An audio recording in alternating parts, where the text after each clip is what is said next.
Hi, it's Talya and I would like to introduce you to Pete the Parrot, and I'm going to read a book about him. Say Hello, Pete by Judy Froman. There once was a parrot who just would not talk. When spoken to, all he said was squeak. Tom and Tammy said, "Let's not make a fuss that our parrot won't say hello to us."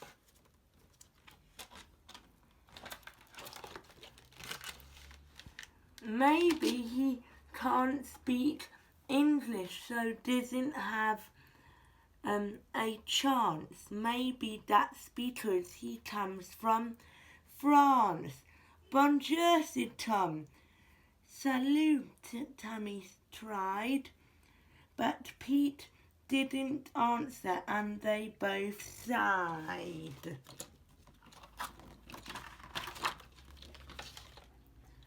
"Oh dear," they said. "Please speak, parrot. Please, perhaps you understand Portuguese." "Hola," shouted Tom so that he could be heard, but the parrot still didn't say a word. "Perhaps," said Tam, "you are from the Middle East. Buttercup and Shalom, can you say that at least? Speak to us, parrot. Show us you can talk." But the parrot still just went squeak, squeak. "Please, let's be friends," they said to the bird. But the parrot looked at them as if this was absurd. The parrot still said nothing, not one little peep. Tam was so sad she was about to weep. "No," said Tom, "that will not do. We have to come up with something new. Is it somewhere in Africa that you are from?" "Demilla, Demilla, Demilla," yelled Tom. "Perhaps you can teach us an African dance," Tom said excitedly and began to prance. But the parrot just ruffled his feathers and turned away. "Oh dear," Tom moaned, "there's nothing he can say." "Konnichiwa," whispered Tam. "Could you speak Japanese?" And then she bowed respectfully while sitting on her knees. But the parrot just ignored her and sharpened his beak. It still didn't appear that the parrot could speak. "Perhaps it's our accent. Could you be Australian, we wonder?" "Good day, mate. How's it going way down under?"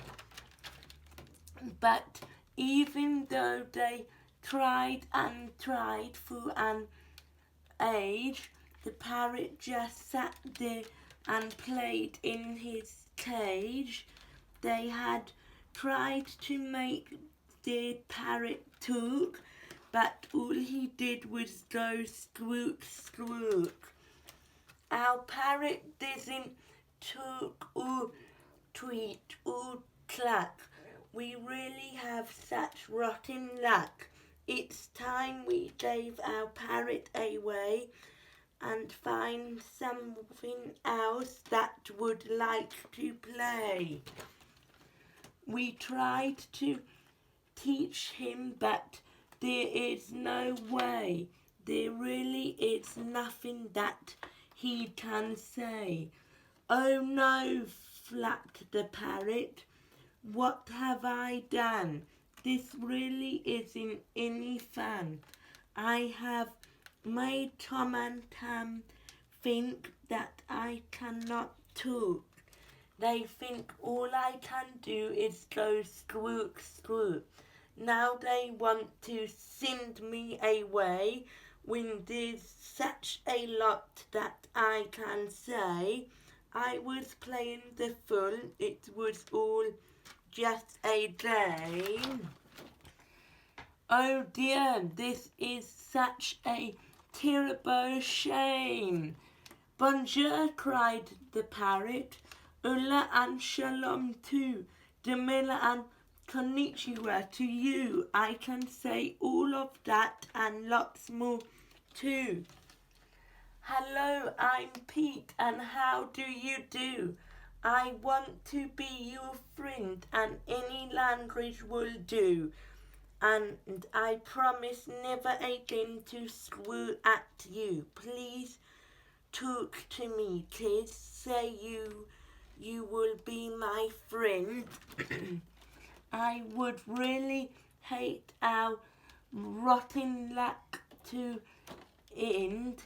Tom and Tam said, maybe, Pete, you don't know that you should always stop and say hello. We may all speak different languages and eat different food, but there's never a good reason for people to be rude. It's time for the people of the world to get along, to be polite and make relationships strong. If you want to make a difference, this is how you start. Learn to say hello, Pete, and let people in your heart. Will? This book is one of my favourites because it teaches us that even though we are different and speak different languages, we can get along.